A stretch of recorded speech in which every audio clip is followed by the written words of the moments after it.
Greetings, everybody. Hello, everyone that is joining us today and that will be joining us in the future. I am Dr. LaTasia Jones, and I'm here to welcome you to the first HBCU homecoming edition of STEMMING While Black, where we are not only celebrating Black STEM leaders, but we are celebrating the HBCUs that have prepared us for the academic programs and the careers we decided to embark on. Today, I would like to start off just by once again welcoming you all. Thank you for coming. Thank you for spending the time to even just take the moment to look into the things that we're talking about and even just celebrating. I know a lot of us are missing our homecomings right now, especially. So we decided to do this program to hopefully give you a little bit of a homecoming feel, but also encourage those future generations of students who may be considering enrolling into HBCUs themselves. Today, I have an amazing panel here to discuss with you how amazing they are, of course, but also the HBCUs that they came from and how it prepared them for life. So we're going to have a great discussion, I'm pretty sure. Just to give a little bit of background on a few things, I've already told you who I am, but I have some amazing collaborators for this program. So let's talk about them for a second because 3 of them are on the panel in particular. We have Crystal L. Gant, who is the founder of STEMMING PhorwarD. We have Darian S. James, who is one of the co-founders of STEMMING PhorwarD. We have Karla Hall, which is the 3rd co-founder of STEMMING PhorwarD. And STEMMING PhorwarD is one of those organizations that is very particular about not only providing programming and opportunities to those who are, just embarking on STEM journeys, but they also highlight anybody and everybody that's amazing within their STEM careers and academic programs. I know because I was one of the people who was highlighted. So I am very thankful for opportunities and organizations such as STEMMING PhorwarD. We also have Taylor Dismuke, who is one of the panelists for today, and she is the founder of BRDGE Alliance. And the reason why I like BRDGE Alliance is because it provides mentorship from and to HBCU students. So I really enjoyed that because I wish I had a mentor from an HBCU before I even decided to go to an HBCU or even just thinking about it. And even there, to be honest with you, I had some people around, of course, during that moment, but it would have been amazing to have an HBCU role model before I even started college. We have Eisha Clyde, who is another one of our panelists, and she is the founder of the HBCU STEMulUS, which is another one of the organizations that provides great sessions, workshops, and educational programs to not only enhance you as an academic or a STEMist, but an HBCUist as well. And last but definitely not least, we have Dr. Jalaal A, or Dr. Ja. and he is one of the panelists as well. He is the founder of the HBCU STEAM. And the most amazing part of the HBCU STEAM that I take away from following his social media is understanding a lot more about owning your own property, your intellectual properties, having things legally binded to you so you can come to the table and start your own conversation on your terms. So I'm learning a lot from all of my collaborators, and that's why I wanted to make sure we gave them all a shout out so that way you could hopefully learn a lot from them too. So please, if you have any time today, make sure you follow them on their social media. They can be found on Facebook, Instagram, Twitter, and even one of them's on LinkedIn. Without further ado, I just want to introduce the topic of discussion today and talk a little bit about this whole mentorship feel or just this lack of. When I have a conversation with a lot of individuals about their college years, especially African Americans or those who are Black and brown students or people in their careers, there's a commonality as far as the conversation. We often talk about not having mentors. We didn't know much about HBCUs. We didn't know much about STEM programs or STEM careers. So the HBCU edition of STEMMING While Black is going to stop that. If you saw earlier today at 11 a.m., we released the longest and largest video compilation of Black STEM excellence. All of the leaders have come from or are currently enrolled in HBCUs. And to not even stop at that point, we're having a panel discussion today to tell you about the HBCU homecoming experience and the HBCU experience itself from the perspective of Black STEM leaders. So I wish we could stop there, but tomorrow we're releasing our career pathway directory to help those students who may not even started their journey yet, but are considering STEM careers or considering HBCUs. So definitely be on the lookout for that. And to make sure you don't miss out, once again, follow all of our social media so that way you can see these things later on. Without further ado, I would like to introduce you to our host for today's discussion, which is, I now would like to call her Professor White. She has been a host for multiple STEMMING While Black programs, and she's amazing in a lot of different ways. She's not only a graduate from the Florida Agricultural and Mechanical University, but she is also now a professor, assistant professor there within the social work department in particular. This is my amazing friend for a long period of time. And the best thing that I like about her is her community activism and her community work. She is now a community engagement consultant. And for as long as I knew her, she has and always been hardcore when it comes to her organization that she founded, which is called Girls to Divas Mentoring Organization Incorporated, where she not only instills education, but she also provides career exploration, fun activities, and real talk to girls within the community to let them understand about life a little bit more by providing them mentors and so on. So without further ado, I'm gonna let Professor White take over the conversation as we introduce our panelists. All right. Thank you so much, Dr. Tay, for that introduction. And welcome everybody, STEMMING While Black, the homecoming edition. Yes, it's homecoming season, but we're on Zoom. But we're going to take full advantage of it in this space. We have an amazing panel, and I'm just ready to learn more about you all. I'm sure our audience is as well. So let's get right into it.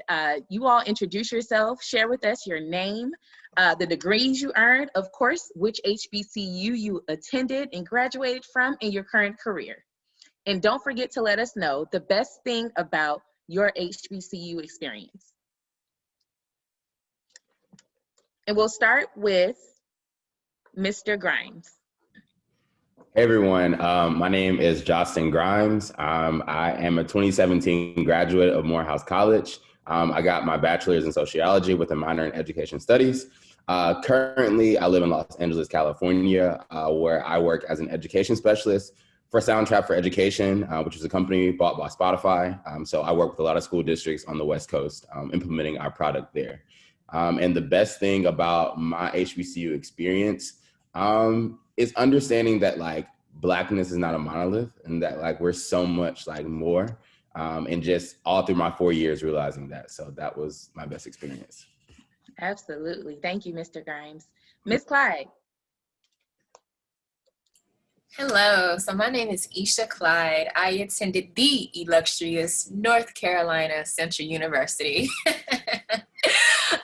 So I attended North Carolina State University, where I graduated in 2015 with my bachelor's degree in biology. I had a desire to go to dental school, but I'm not doing that right now. So after I graduated in 2015, I then went on to Towson University in Towson, Maryland, where I got my master's degree in biology also, and graduated in 2018. Currently, I am a research scientist. I study HIV-1 infection, specifically focusing on the immune responses that targets that infection. Why did I choose my HBCU, or what did I love most about it? It gave me the sense of knowing that I belong, no matter what room I was in, whether it was an all-white room, diverse room, that I belonged in that room. And so that's why I loved my HBCU.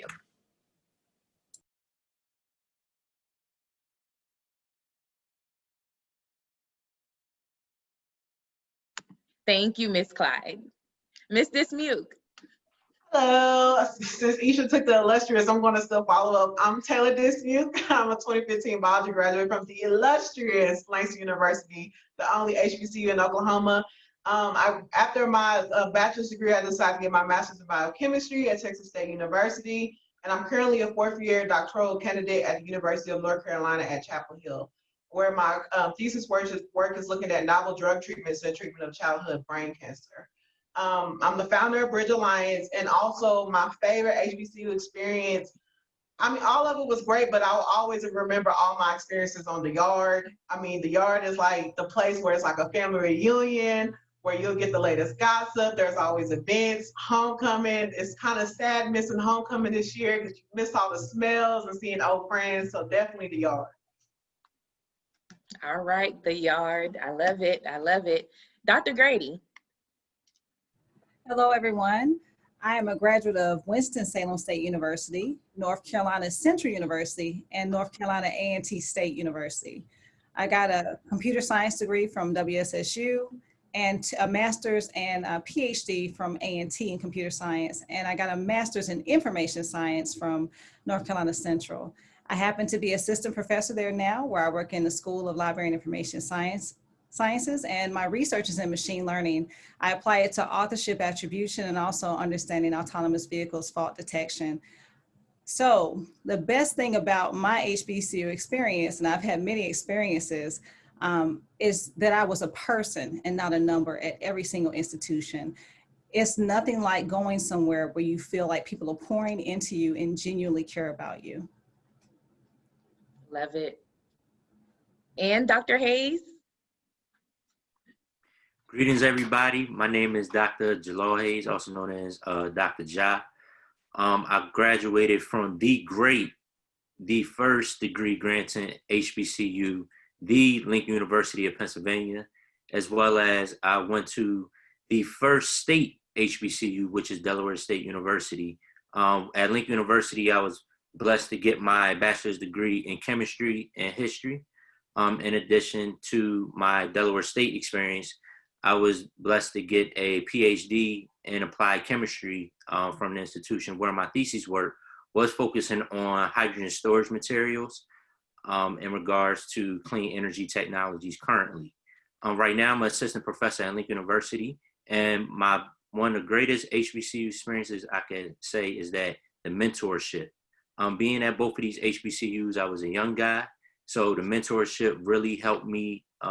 The teachers, the professors, and even outside influences helped me navigate and learn what is supposed to be not just a minority in the world, but a majority on campus. So I'm glad for all of those experiences from both of my HBCUs.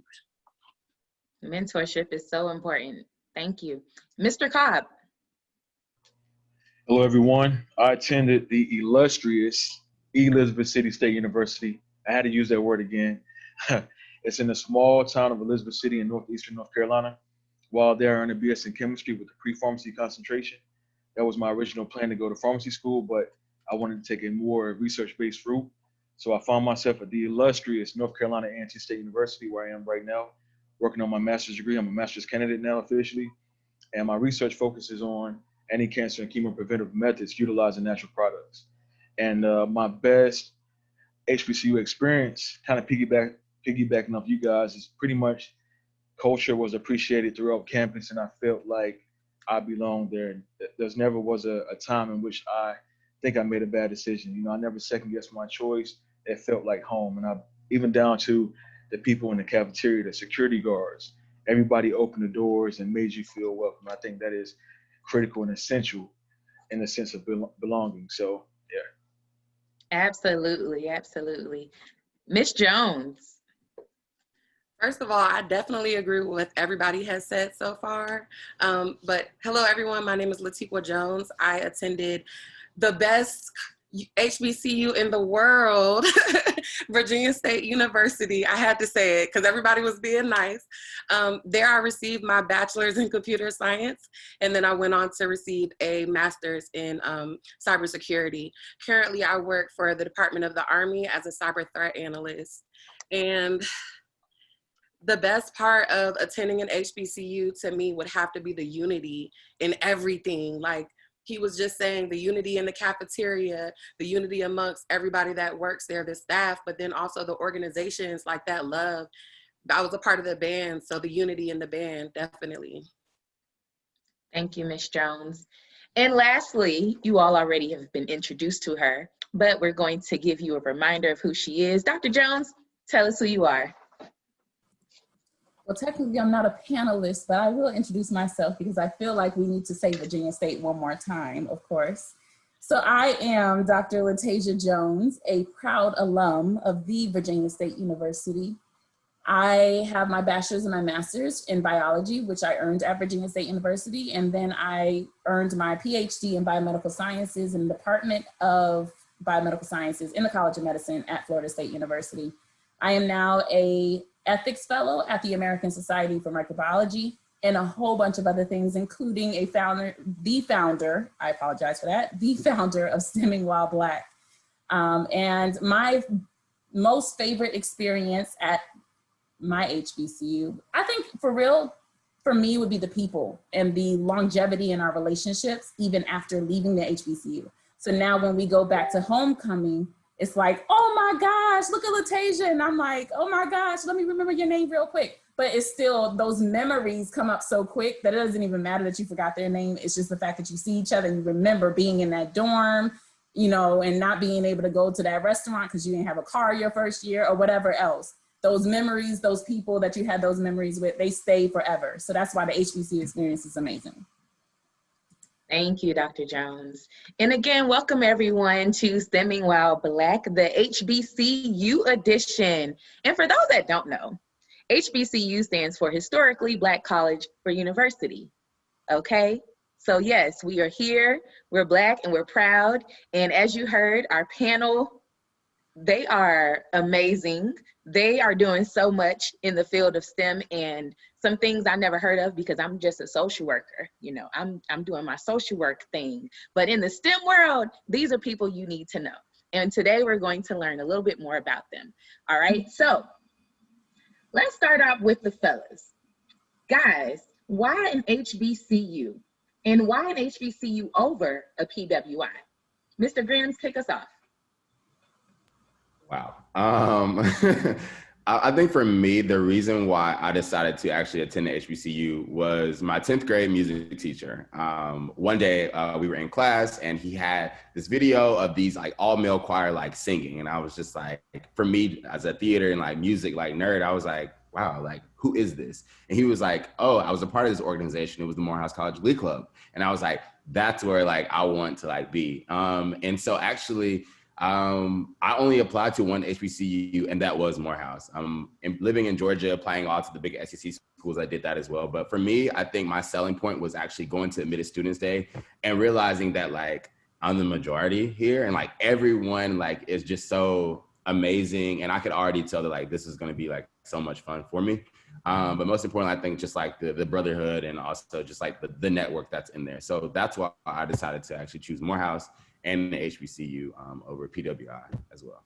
You have a note for us? I don't right now. Maybe later, but I don't right now. Next time, Mr. Grams. Okay. All right. Dr. Hayes. HBCU over PWI. Well, well, my family, first of all, I'm a second generation Lincoln University graduate. So my mom and dad, they went to Lincoln before me, and then my older brother. And just not only that, my father had a saying in the house was, you can go anywhere you want, but my money going to a black school. So you can choose whatever you want to do, but my money going to a black school, and preferably my money going to Lincoln University.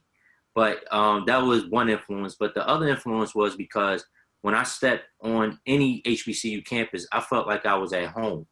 That whole piece of being a person, not a number, I really felt that everywhere I went.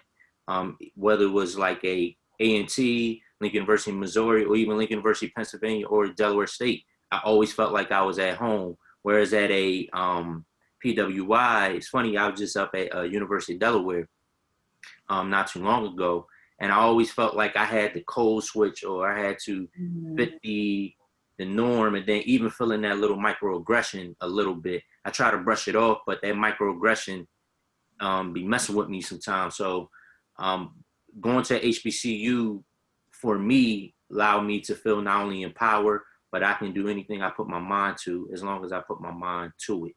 And I still carry that mindset to this day because of my HBCU experience. So that's why I chose HBCU PWI. Well, shout out to your dad. Yeah, he was really stronghold on that. Yes. All right, Mr. Cobb. Well, I think my experience was a little different.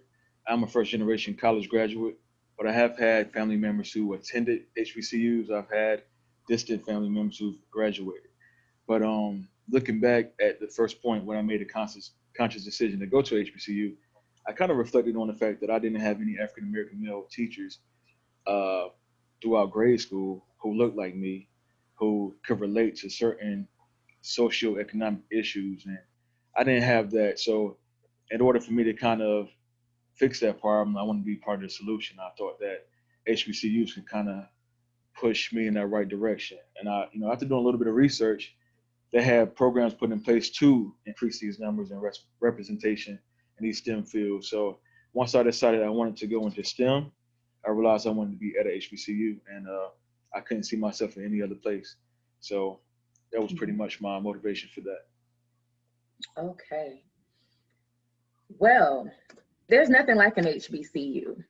And if you don't know already, it's only right for you to attend an HBCU if you're a person of color to get that experience.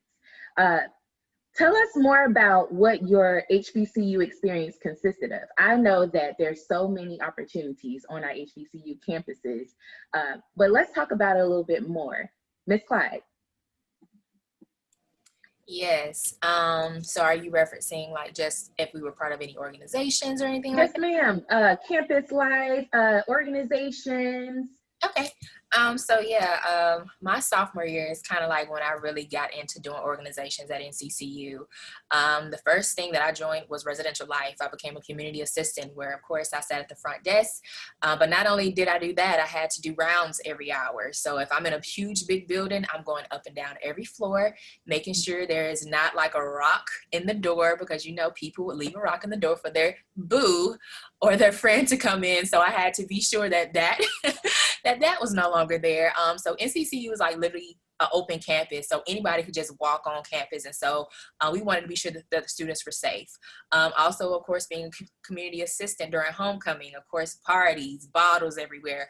Can't have that bottle, so we got to have you pour it out.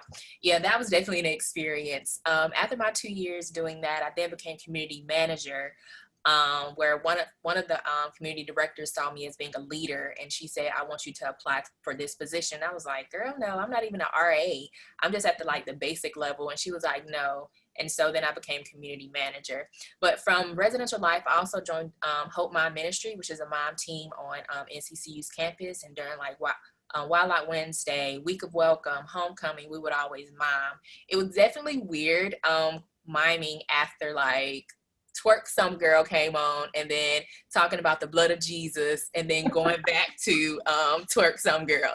But people got their little bit of Jesus in there. But anyway, it did so much other things like that, but just engagement, unity, feeling like you belong, knowing you belong, and just feeling valued. Definitely, Miss Clyde. And one thing about an HBCU, the professors, the faculty, everyone is going to push you to be your best, make sure that you're involved and you take advantage of all of the resources available on campus. So Mrs. Muke, tell us about your HBCU experience.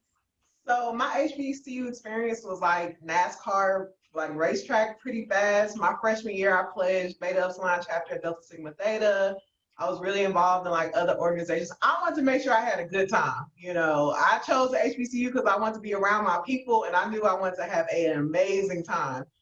I also started off because I came in interested into STEM or wanted to originally go to medical school, that I joined this organization called Link, which the main focus was to get us experience with research. So we did like Oklahoma Research Day, and we'll have meetings. They basically prepped us to basically walk into any room, you know, where it wasn't a majority of us and feel confident about presenting our research and know what we're doing. And they help with finding us research opportunities, and they also provided scholarships. So that was nice.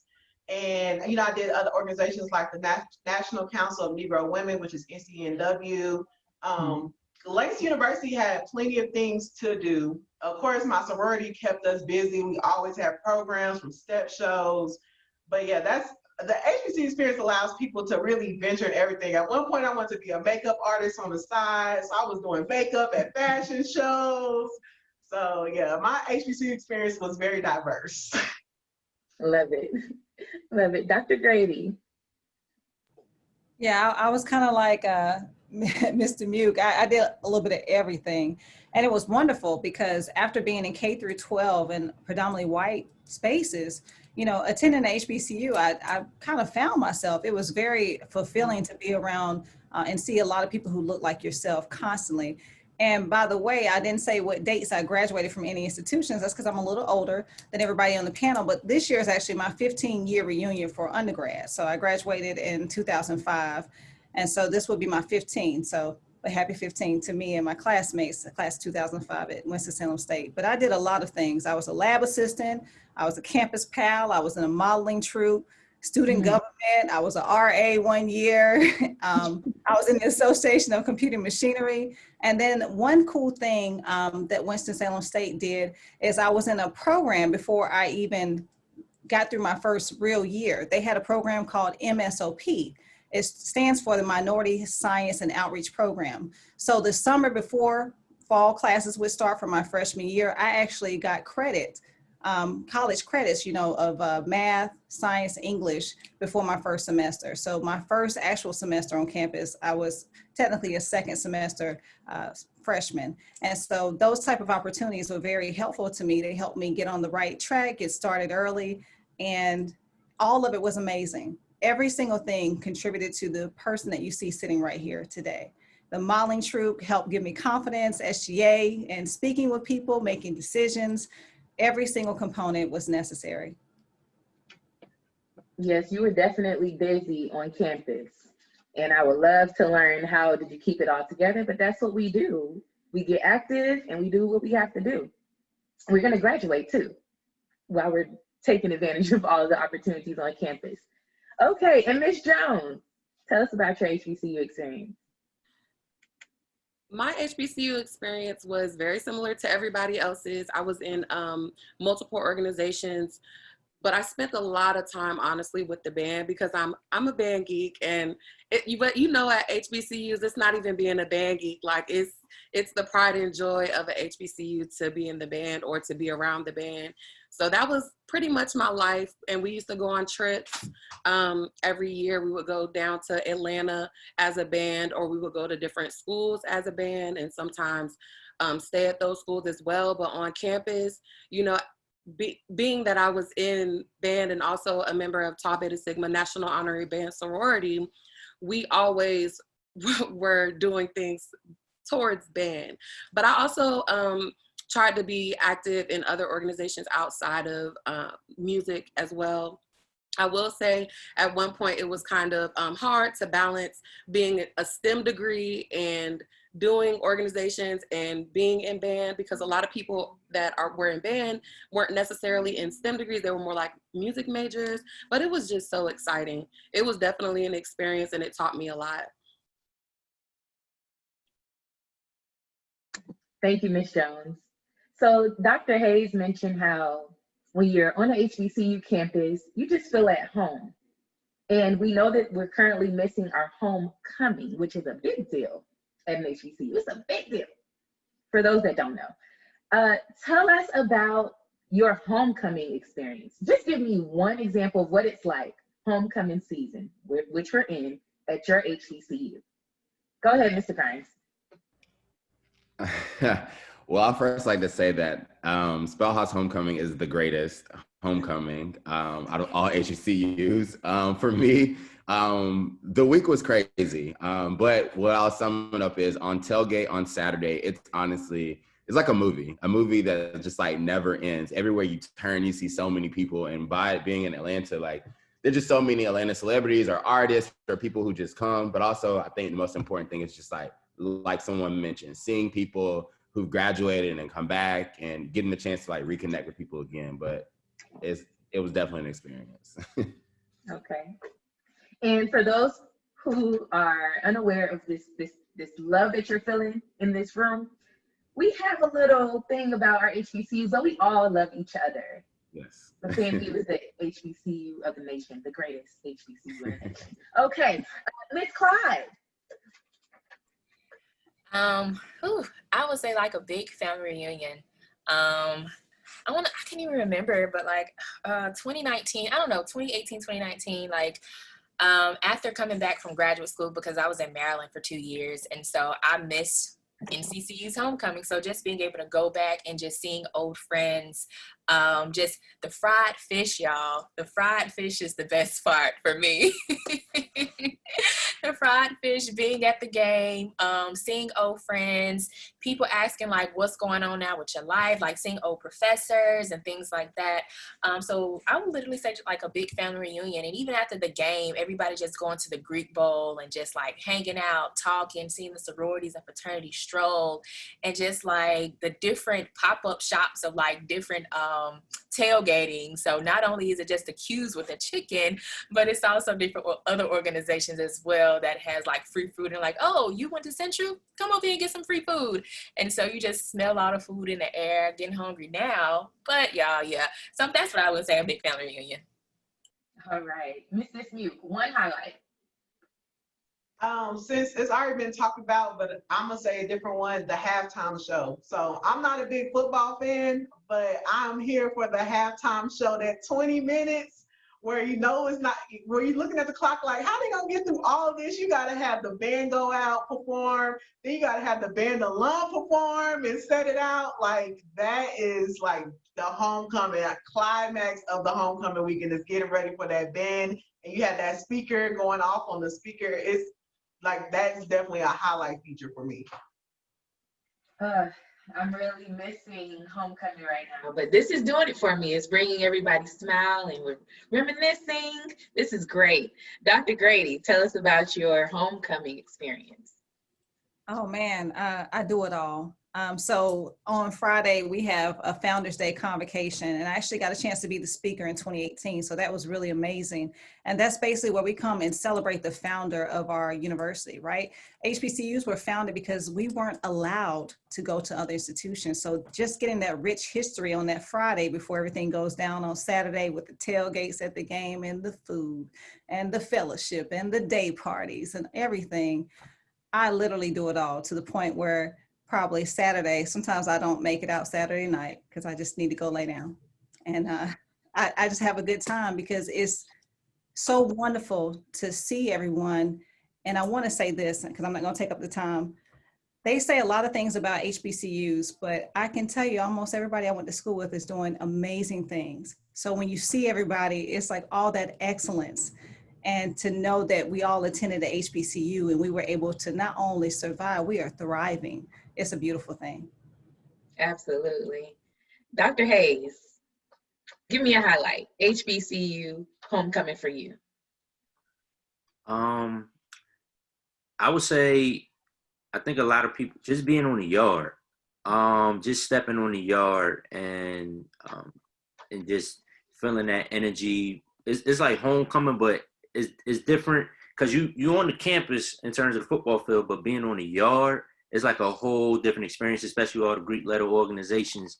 I'm a member of Kappa Alpha Psi. So it's just being amongst all, just vibing out with the Divine Nine, and also just the classmates, and they, hey, what's going on, man? Hey, oh, that's who crossed. Okay, that's cool. Like it just meeting and just vibing out with those particular people, and just seeing how everybody is just doing extreme, like Dr. Grady said, just doing extremely well after we graduate from college. It's like, man, I remember we used to do this, but now, wow, hey, you doing that? Oh, that's what's up.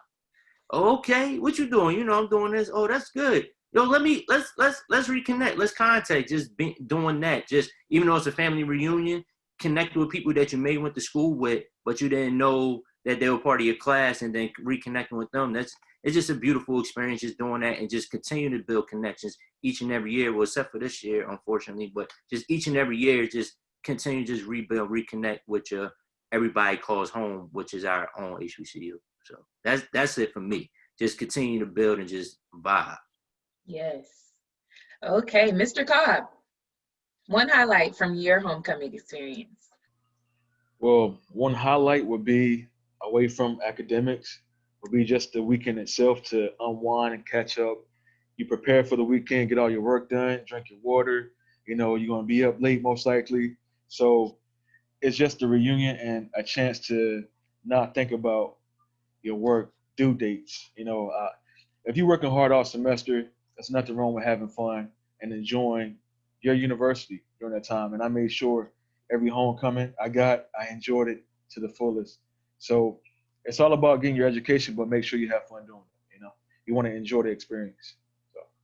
Yes, we are at our prime, away from our parents for the first time, more than likely. It's time to live.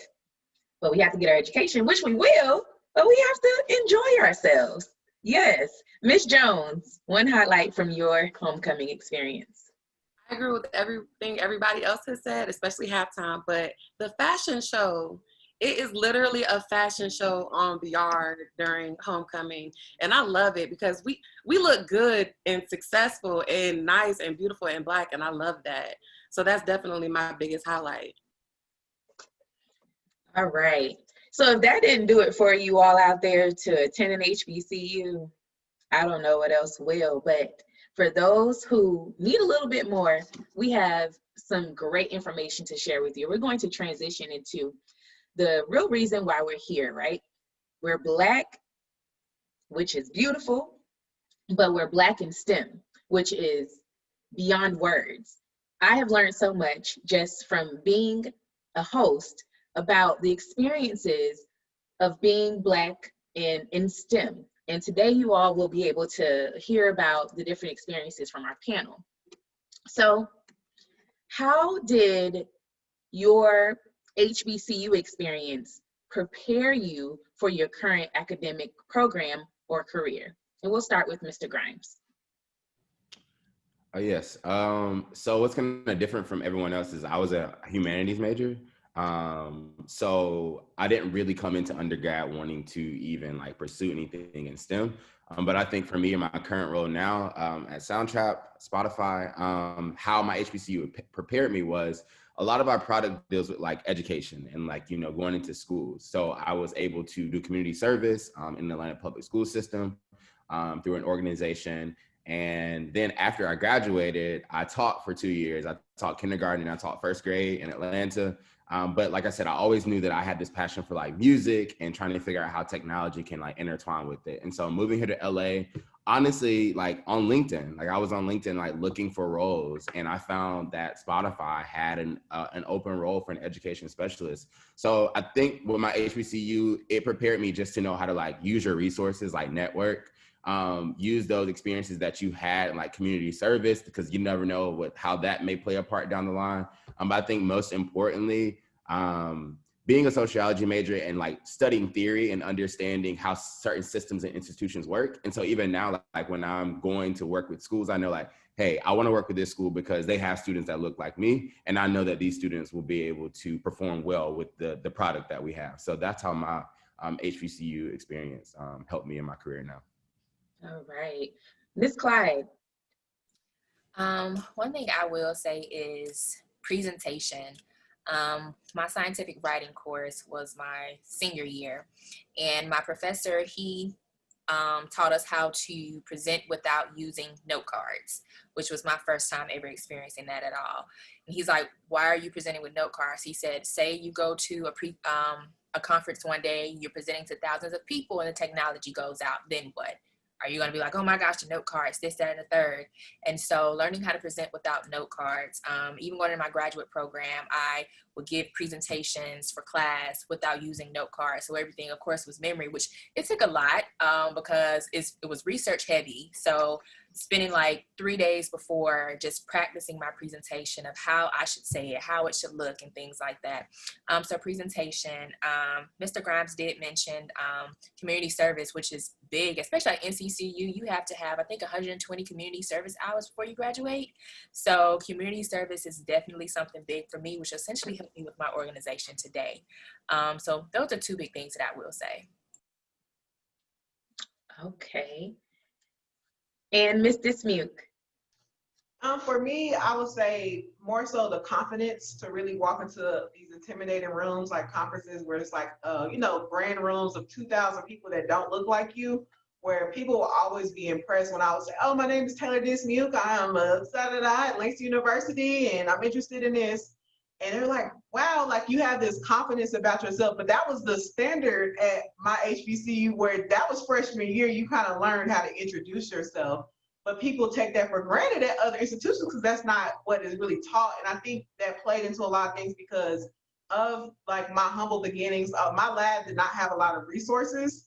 And so going to other institutions where I'm kind of learning on the curve and a lot of different opportunities, but I keep a brave face or a poker face. And people look like, oh, like, you must got it or you have your stuff together. But it's like, I guess for me, I didn't have time to be worried about, oh, the woe is me, like you have to have that resilience factor and just kind of get on board and learn. And, if it takes extra studying to catch up with your peers, then so be it. And so just really having that confidence to remind yourself, definitely with STEM, definitely research is like a lot of people deal with imposter syndrome, including myself. It's kind of like that reminder, like from all the support of the faculty and administration, like, no, you're supposed to be here for a reason, and you're not here by just chance. So definitely confidence.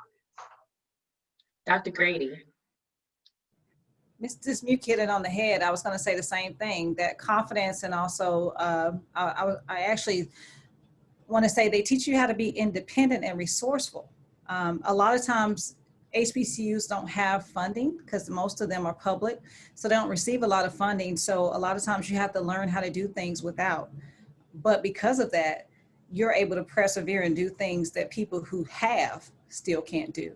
And so I would say just being resourceful has been one thing that's been helpful, and that confidence.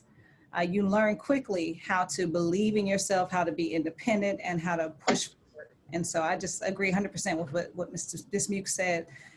That's what it trained me for. Yes. Dr. Hayes. I'm gonna pick up what Dr. Grady said, especially with the being independent, resourceful. But also I want to add, it taught me how to leverage every experience that I ever had at my HBCU, from the undergrad even to the graduate school level, because every experience hasn't been wasted. I could say particularly traveling overseas and speaking at conferences. So I was lucky enough to do that during my graduate experience, but also taught to actually do the scientific writing and give publications. So when I go to the majority and you present yourself as your school, one of the things I realized that they'll try to come at the school saying, oh, you went to the HBCU for your graduate school, so you obviously probably didn't have the resources. But then when you show all the experiences you had while being at that school, it changes the whole conversation. And changing that whole conversation shows them and them understanding that not only that I did with less, I did probably more with less compared to you because you had more. In addition to that, I have the confidence and the belief and the integrity of myself that I know exactly what I'm doing because I had less. I know the spectroscopy. I know the chromatography. I know the the analysis. I know how to look at the analysis even when the lab cuts off. I know how to do it by hand and on the computer. So you had that sense of yourself that I had not only just STEM skills that look good on paper, but let me show you how to do it in real time. So that's that whole concept that I love in terms of that I got from my HBCU experience in terms of having that confidence. Absolutely. And these are skills that you will find at any HBCU. And we're not shaming our predominantly white institution, but it's necessary that we come together to let others know how important it is to attend a HBCU. For one, why we're here, and secondly, what you will continue to get while attending an HBCU. These skills are skills you won't just learn on your own. They have to be poured into you and watered, and once you get all of that and you step outside of your HBCU, you're ready. You have all of the tools in your tool belt to sit across the desk, sit across the table, and conduct business with anyone. And an HBCU will definitely prepare you for that. Mr. Cobb. I think the most important preparation was being that I'm on campus around everybody who looks like me on a regular basis. When I step into the real world and an environment where I may not be surrounded by so many people who look like me, I'm able to be confident in my abilities. I ended up applying to an internship on campus called CERSER, the Center of Excellence in Remote Sensing and Education Research, which is a computer science-based program. And my advisor kind of leaned me in that direction and thought it would be a good opportunity because when she was a student, she was involved.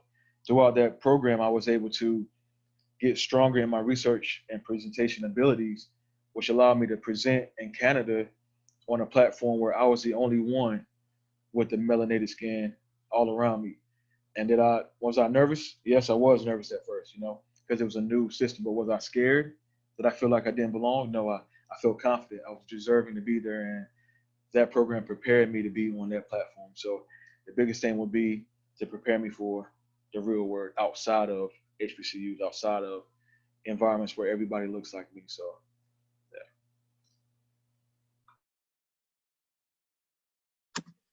yeah. Okay, and lastly, Ms. Jones.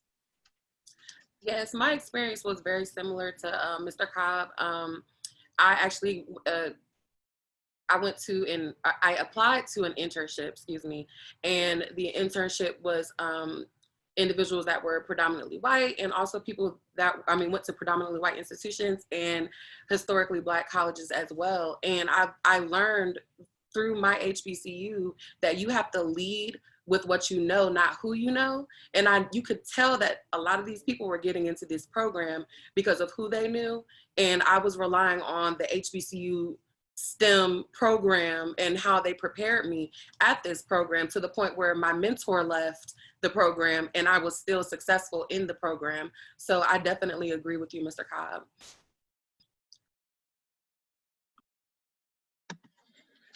All right, thank you, panel, for answering that question. Just understanding what experiences you had at your HBCUs definitely shows that HBCUs are needed. There's no way we can get rid of our HBCUs because you, again, won't get this experience anywhere else.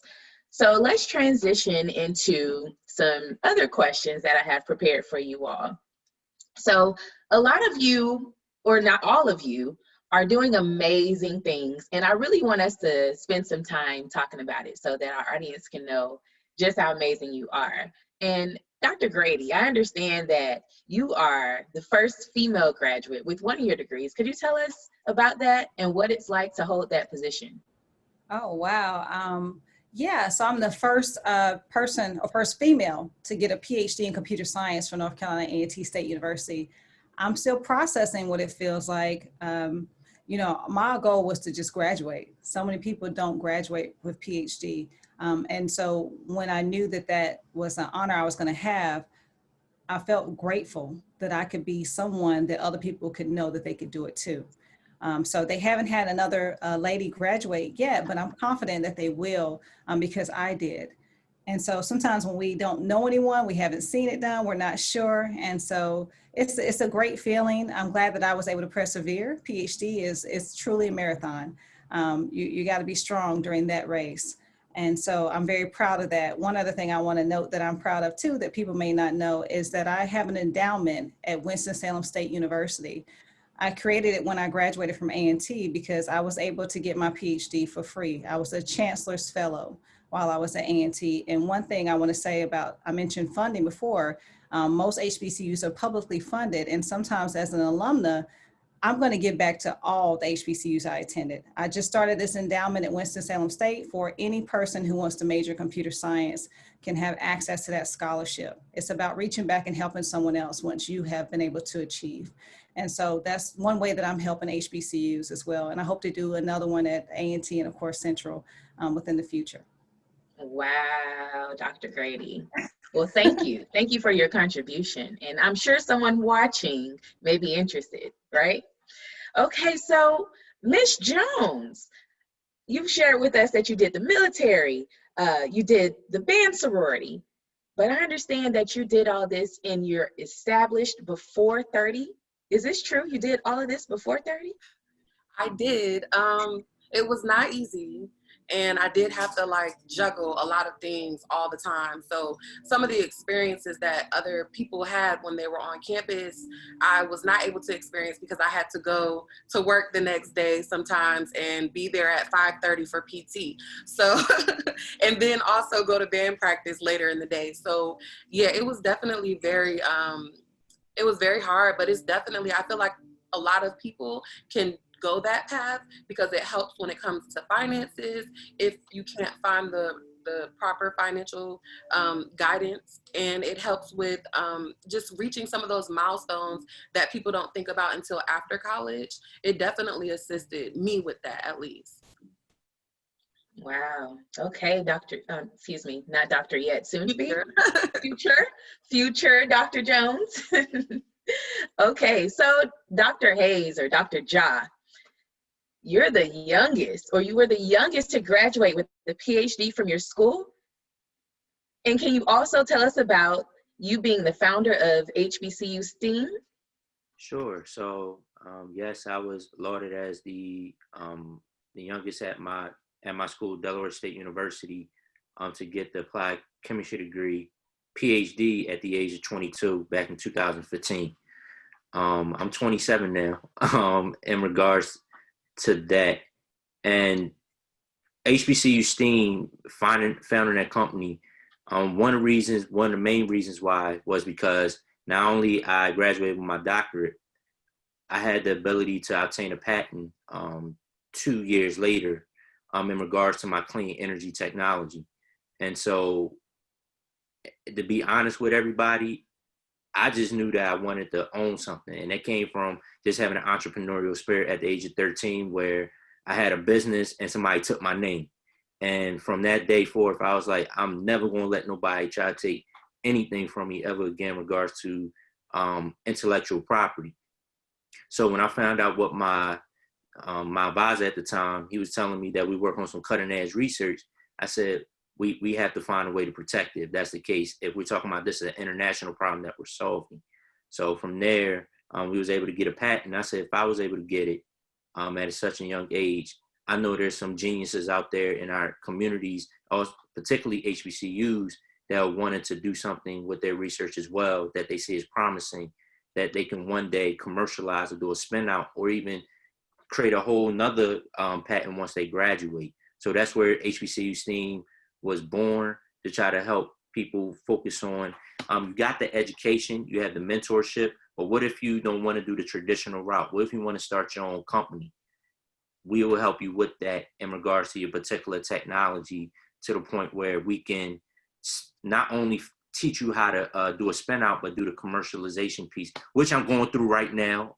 Just let everybody know, I'm learning the process right now through NSF I-Court. But from those experiences, I want to try to teach, whether you're a freshman, sophomore, junior, or senior, or even grad school, how to get to that process. So that's what HBCU STEAM is there for, just giving you a different perspective on where you could take your STEM career. Dr. Ja, Dr. Hayes, Dr. 22. Yes. I'm a little older. A little older. All right. So, Ms. Clyde, I understand that you are also a founder of an organization. Tell us about the impact of the HBCU STEMulUS. Yes, so our mission is to educate, train, and develop students at HBCUs for successful careers in STEM. And so I'll just kind of start about how this was kind of birthed. So of course, I graduated from NCCU and I kind of like took a year off before going to graduate school. I did not immediately go into a STEM field. Like I started literally working for my church, which I did not like. I love the Lord, but I felt like I failed. And so eventually, of course, I went on to graduate school. But in 2019, me and other STEM NCCU alumni went back and spoke to students about our journey from NCCU to where we are now. And I kind of noticed the same thing, students knowing what they wanted to do, but really didn't have the resources to get there. They were talking about, I want to go to medical school, but hadn't took the MCAT, hadn't shadowed a physician, and then also didn't know about other areas of STEM, like research, engineering, technology. And so after prayer, after talking with friends, the HBCU STEMulUS came about. And so literally like mentoring students, different career sessions, development sessions to like help students prepare them for that next level. So helping them with their resumes, interviewing, all that kind of stuff. And so, yeah, so that's why the HBCU STEMulUS is here. Awesome and necessary. And we need more organizations out here helping our people of color. Mr. Cobb, I understand that you also are affiliated with a lot of nonprofits. Tell us about your work. Well, I'm affiliated with the Interbank STEM program, which is a program that established itself from a smaller program through the POW, Police Activities League organization. So we wanted to focus on minority youth. And in my community, my hometown, is several students who haven't even been outside of the county lines or, haven't even seen people graduate high school from their family. So we wanted to emphasize that anything is possible. We wanted to show and expose kids to STEM fields and aviation science. The person in charge is actually a Fayetteville State graduate, retired FBI. He was nationally ranked in track years ago, but he's very passionate, and that has allowed the program to grow and blossom. We recently received a $1 million grant a couple years ago, build a whole new facility, and have so much technology that I haven't even seen in college. So everything is going pretty good. So the whole point was just to expose minority youth to those opportunities and let them know that anything is possible, and we will help you get there. That's amazing, Mr. Cobb. Amazing. And at the end of our time together, all of the panel will be providing their information and how you can get involved and connect with them. So please take advantage of those opportunities. Ms. Dismuke, you are also a founder of an organization, Bridge Alliance. Can you tell us of the impact that your organization is making? So Bridge Alliance is a peer mentoring program with our focus on HBCU undergraduate students, connecting them with Black graduate students in the nation or in North Carolina. Originally started because I served as a mentor role for a lot of incoming graduates, Black graduate students at UNC. And the reason why is because I like being what I wish I had, which was somebody who did it already to kind of lead me and to help me. And so last summer I was a peer mentor for our partners program, which is a summer program for NCCU students to come to UNC. And we had I made sure we had this lunch between some Black graduate students and those students, and it was just so impactful that it was just like, no, like we need this, because a lot of people, like Dr. Grady said, like a lot of people might not see themselves somewhere if they've never been. And a lot of people don't realize that there are Black people that have been in those positions that they can't even imagine. And so to have that exposure of like, oh man, like I didn't know that this person was a computational biologist, like that's something that I've never heard of that. All HBCUs are not created equal. And so some HBCUs don't really have a lot of extensive resources to see the breadth of the STEM community. So you just like, I know for me particularly in undergrad, all I heard about was, oh, you be a research scientist, like that was it. It wasn't, oh, you can do, you know, entrepreneurship, you can do this, you can do that, you know, and those are things that I feel like the exposure will really will push and empower people to actually continue to pursue STEM. Eisha posted an article on the HBCU STEMulUS page about how a lot of people of color end up leaving the STEM field, you know, and I think that really is a large part to do with lack of support and a lack of self-identity. You know, if you don't see yourself in those positions, it's hard to continue doing something if you feel like you can't relate to anybody. And that's been my biggest thing, is trying to make sure that people can feel like, okay, like, yeah, like I'm urban city. And so, you know, I might not be able to relate to my colleagues on a personal level about a lot of things, but I can relate to them on a science. But then in my community, I might not relate to them on a science way, but I can relate to them on a personal way. And I think we're just trying to find some type of battle, you know, middle battleground in between that, with our mentors really connecting back with students at HBCUs. Wow, thank you so much for the work that you're doing and your organization is doing. All of you are doing amazing work. Y'all make me so proud. I don't know you all, but like HBCUs, we're family.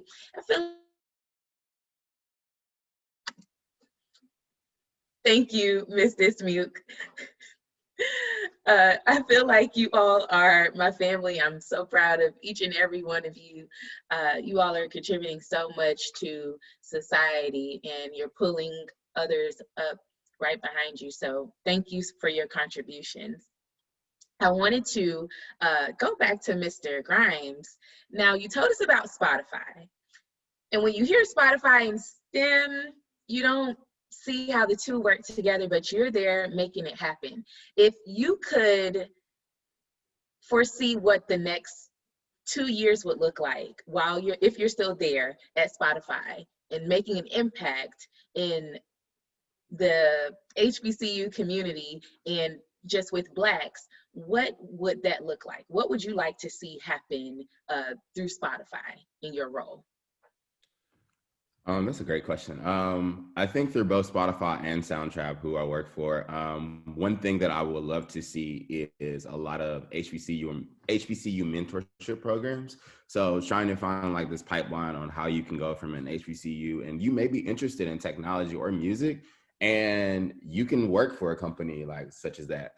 Maybe something else is even myself doing a lot of outreach on current people like you all now. Like if there are people who are interested, trying to network and connect and figure out how we can get them there. But also I think the most important part is that mentorship piece, and making sure that like I'm always trying to like help someone out, and like if I can pull someone in, like I'm pulling everybody in. So just making sure that like I'm always giving back, and you know, just trying to let people know that you can do this. Because I know when I was first introduced to this this panel, like she was just like, I didn't know this even existed like at Spotify. Neither did I a year ago. I didn't even know a role like this was existing. But I think through like just like networking and really figuring out what your passion is and how those things can intersect through your work is what I look forward to. Awesome. Thank you, Mr. Grimes. And I'm sure that we all will connect and make some more things happen at Spotify. So I know that you all, again, know about Dr. Jones. She's the reason why we're all here. She brought us together. She's the creator of Stemming While Black. Hey, Dr. Tay Productions and everything else she has going on. But what we can't leave out is the impact she made at Florida State University. So Dr. Jones, tell us about your experience being the first African-American doctoral graduate from the College of Medicine at Florida State University. Well, I will definitely say that when I started that journey, I didn't have that in mind as far as achieving, you know, that particular milestone or reaching that achievement. I was fresh from an HBCU, so for some reason it didn't bother me being in an environment where I didn't see a whole bunch of people that looked like myself. And I think that it is definitely it's attributed to a lot of the confidence that I built while I was at the HBCU. But most importantly, being able to deal with the things that you deal with while walking in your skin and everybody else doesn't live the same life I tell the story over and over and over how I moved to Tallahassee right after Trayvon Martin was killed and right before Jordan Davis was killed. And those are only a few cities away from Tallahassee, Florida. So to embark on such a journey and feel like you're by yourself at times, and to be going through this social climate by yourself and your family's 13 to 15 hours away, it is very different. It definitely wasn't in my mind to say, hey, I was going to graduate as the first African-American from the program. But I say this all the time. It was stuck in my head when I was trying to make my video for the compilation. What if I decided to say no? What if I decided to give up? So anything that I say, I want to make sure I leave it with future generations, whoever's looking, somebody's today is deciding whether or not they're going to do something where they're going to work against the odds. And I'm going to say, do not give up, because if I would have given up, history would have been written differently. So that is very important to think about, because we don't think about the future while we're in the midst of the controversy, the issue, or the challenging moment. We're thinking about what's going on right then and there. Yes, I had an amazing PI. Yes, you know, I didn't go through the worst of worst situations until I actually started my postdoc studies, but that's neither here nor there. But, you know, some people do have those bad experiences. And then even when you're in a situation where you don't have a lot of the bad experiences, like I said, I did go there and I felt alone because I was in my own fishbowl of dealing with things as a Black American, and nobody else wasn't even thinking about it because they weren't Blacks or African American or whatever else. So it wasn't really impacting them as much as it was me. So going into those programs, yes, I take that into a lot of the things that I do now. Now I'm an advocate for diversity in anything and everything that I do. I want to make sure that I bring people like your amazing selves into those programs. So like I said, not to only spotlight your amazingness, but to show people and encourage them that they could be just as amazing as you, or they could follow similar footsteps and not quit in their journeys, because you all didn't quit and you're showing yourselves as role models and examples. So yes, I am the founder of STEMING While Black, and STEMING While Black is a program and a movement that provides guidance and mentorship from current Black leaders in STEM to future leaders in STEM. I am also a founder and creator in a lot of other ways, but this is the one I want to emphasize on the most right now because of our HBCU homecoming edition. I think it's very important to make sure we note the negative things that are always spoken on, that we did touch lightly, but not as much. The fact that HBCUs are not able to prepare us for these careers, and the fact that there's no Blacks in STEM or no Black and brown people that exist in STEM careers and STEM academic programs. There's a video compilation that was released at 11 a.m. by particular organizations. I'm not gonna say who because I feel like you already know, but it has 41 individuals who are Black in STEM, representing approximately 32 HBCUs. So we proved that completely wrong, and then followed up with a panel discussion like this one that shows other amazing Black and STEM leaders. So I don't know what else I can say at this point. I think we are all living in our purpose, and it's brought upon by our experiences and the things that we wish we would have saw when we were younger. Thank you, Dr. Jones. Whew. I am just motivated, inspired, excited, proud to be Black. I am just filled with emotions, and I know that you all feel the same, those of you who are watching. So I have one more question for the panel. I know a lot of people who may be watching, may be interested in attending an HBCU, but they may have some reservations. Can I get each of you to provide some advice to those who are watching who may be interested in getting into STEM at an HBCU, and just letting them know that HBCUs matter and you should definitely attend one, and here's why. Let's start with Mr. Grimes. Some piece of advice I would leave is to do your research, like know which like HBCU like fits you. Like when you step on campus, you know, trying to figure out those organizations or, you know, those departments that you may be interested in. But I also think some of the most important thing is don't be afraid to take risk. Do not be afraid to do that. I know sometimes like you can just kind of step back from the cliff, but like if this is something that you want to do, step in it, like fully be authentic, because people can read when you're not authentic. But then the last piece of advice, I'll just say, yeah, just be you. Like, just be you through every experience and like grind. If you want something, you got to grind for it and you got to work hard for it, and it'll all pay off in the end. Sometimes the clouds may be cloudy, or you don't know how you're gonna get there, but just trust in the process and know that everything's gonna happen just as you want it.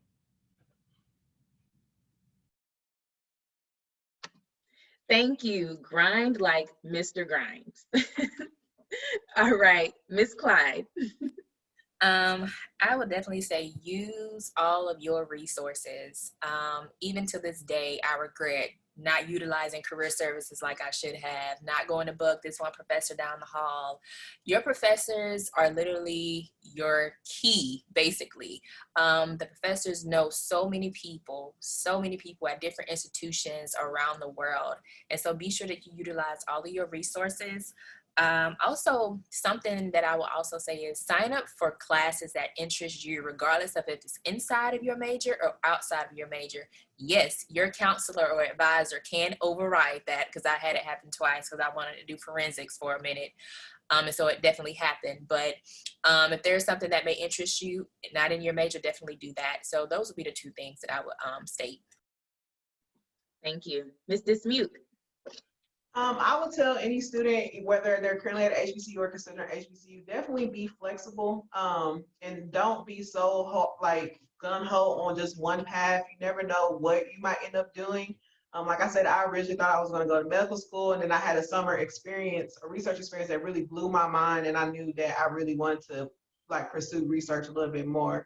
And and it's okay. So every path is not linear. So like tomorrow, when the career director will show, you will see everybody's path. They might have got a degree in this and end up doing this, and like Grimes has done. So you never know where you end up being. And then just one piece of advice that I was told that I'm sharing to Beyonce's internet is really no means new opportunities.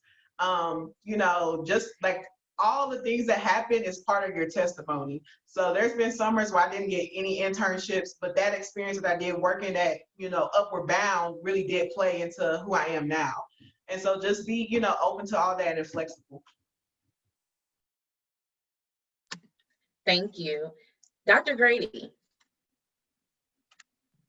Well, I think we've sold the HBCU already. So I'm going to say, be like Nike, just do it on that. So that's that on that. Now, advice I would give, as was mentioned with professors, think the long game. Yes, people, you may or may not like their work ethic or whatnot, but you never know who you're going to need. So don't burn any bridges with anybody. Do your work, do a good job, because that professor that might give you a hard time, they might be the very one to recommend you for something. So I want to say, utilize all of your time while you're at the HBCU there. Those will be the best 4 years of your life. So make sure you take advantage of every single opportunity. You make friends with your professors, of course, make friends with your peers, make friends with everybody, because you never know who you're going to need in this life. Absolutely. Dr. Hayes. Well, Dr. Grady said everything I was going to say, but just to add on to that, in regards to just stay curious.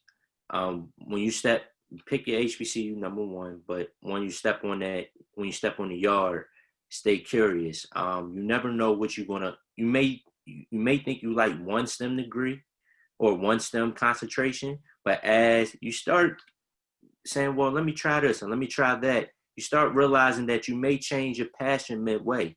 And that's okay, because changing that passion midway, at the end of the day, it's a STEM degree. And as we move into an interdisciplinary world, that's why I say stay curious.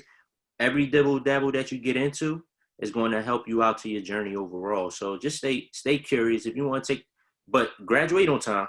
But in the midst of graduating on time, make sure you stay curious throughout your journey, because you never know what that skill, that lesson, or that moment that you was experiencing, whether it's in class, outside, or inside, it will help you to understand that problem that you're trying to solve that may embark on your big discovery in the world. So nevertheless, stay curious. Stay curious. I like that. Mr. Cobb.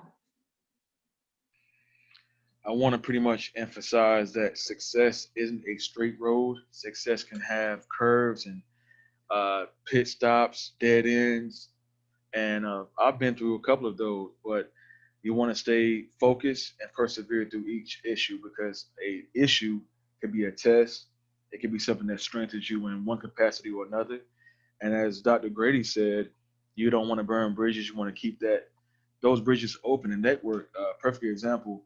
When I was applying to graduate school, my old professor linked me to an opportunity with the NIH, and out of several applicants, I ended up getting the fellowship from the NIH. So that's free money, and who doesn't want free money, free education, paying you to learn? So really keep those bridges open, trust the process as was mentioned before, and make the best choice for you. You don't pick a school based on what your friends want to do. If they're really your friends, while y'all graduated from two different schools, y'all still gonna be friends. Make the best choice for you, That's it. Okay. And lastly, we have Ms. Jones. Yes, I definitely agree with Mr. Cobb. My biggest piece of advice, though, would definitely have to harp on what Dr. Grady said previously. Like, the professor to student relationship is so important to preserve, because even to this day, I'm applying to things where I need to go back and get my professor that I used to stay in his office. I mean, he saw me cry.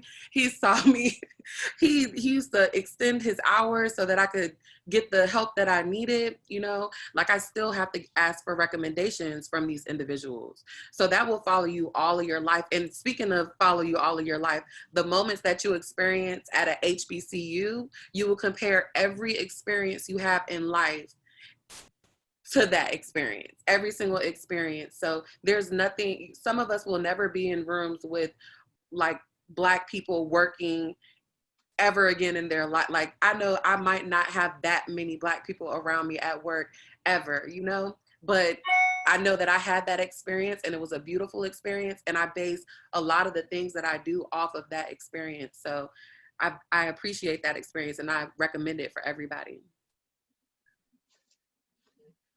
Agreed.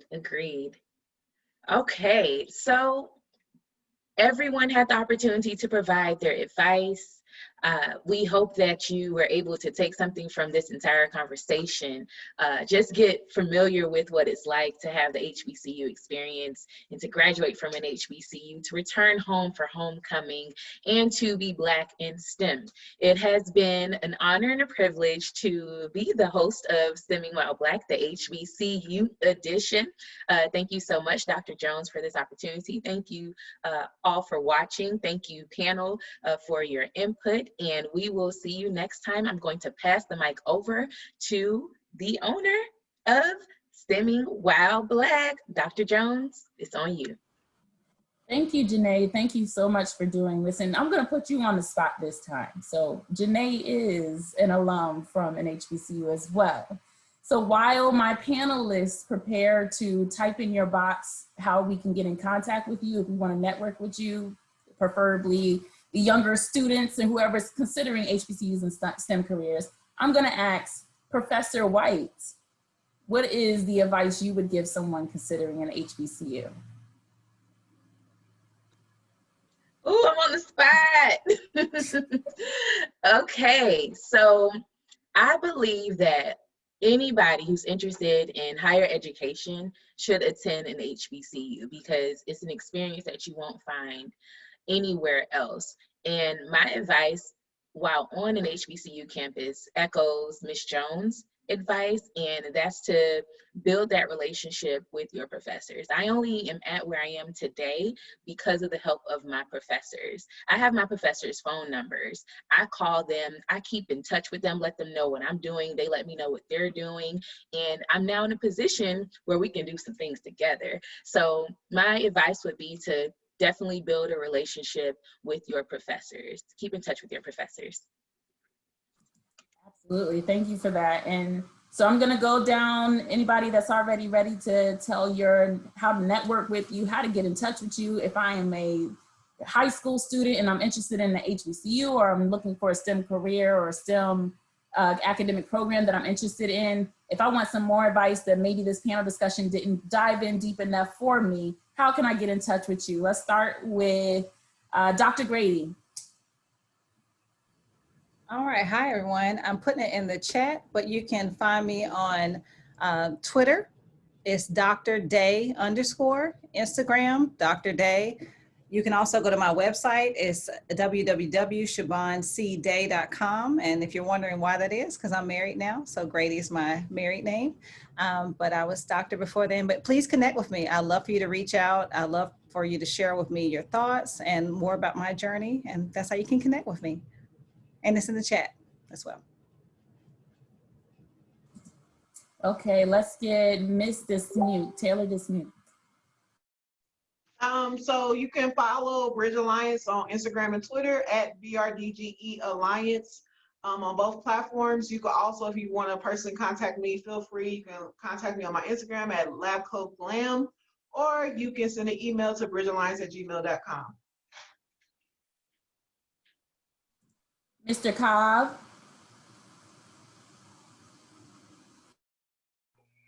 The best way to reach me would probably be LinkedIn as Michael Cobb. You can also reach me at mrmike0204@gmail.com, or on Instagram at Professor MC, PROFESSA MC, and that's about it. Miss Jones. The best way to reach me is via Facebook. My first name, LATEAKWA Jones. And you can also reach me at Latiqua which is my first name, at gmail.com. Dr. Hayes. All right, you can reach me at my website, Dr. Jalaal, JALAALHAYES.com, drjalaalhayes.com. On my social media platforms, LinkedIn, Twitter, and Instagram. If you type in Dr. Ja, Dr.JH, it will pull up on my social media. So that's how you can reach me. Thank you. And last but not least, I'm just making sure I don't omit anyone, but Ms. Clyde, are you the last one? Anybody else? Yes. Okay, good. Oh, Mr. Grimes after. Okay. You can find me on Facebook at Eisha Clyde, Instagram, Facebook. What else is out there? Oh, Twitter at HBCU STEMulUS. Also I'm on LinkedIn as Eisha Clyde. Mr. Grimes. Yeah, you all can reach me on Facebook, just my first and last name, Justin Grimes. LinkedIn as well, my name, first and last name, and then email. You can send me an email at grimes, grimes.jostin, JOSTIN @gmail.com, and I'll get back to you. And I'm gonna ask Miss Professor White to share her stuff as well. You can reach me at www.humblyyours.com. You can also follow me on social media at humblyyours.Janae on Instagram. And please follow Girls to Divas mentoring program on Instagram at girls2divas_mentoring. And if you DM us on any of those platforms, we'll be in touch. Thank you. And I guess I'll share, just in case anybody doesn't already know, I am Hey Dr. Tay on everything, HEYDRTAY. That's on Facebook, Instagram, Twitter, and TikTok. I am Latasia Jones, PhD on LinkedIn, and Stemming While Black is on Facebook, Instagram, and Twitter as well. Thank you all for being here today. Thank you to my panelists. You have served us to the highest esteem. I don't think there was any better way that you could have served your community today and for an HBCU homecoming edition of anything. And thank you again to Professor White for hosting this amazing event. And the flow was amazing, and it's all because of your thoughts and your preparation ahead of time. But of course, last but definitely not least, thank you all for being amazing once again, because this program would not be as amazing as it is if I didn't have Blacks in STEM to spotlight how amazing you are. So hopefully we stay encouraged. motivated, and definitely stay safe during this pandemic. And all of you out there, please, please, please, just prepare for the next episode because there's a lot more to come, as you can see.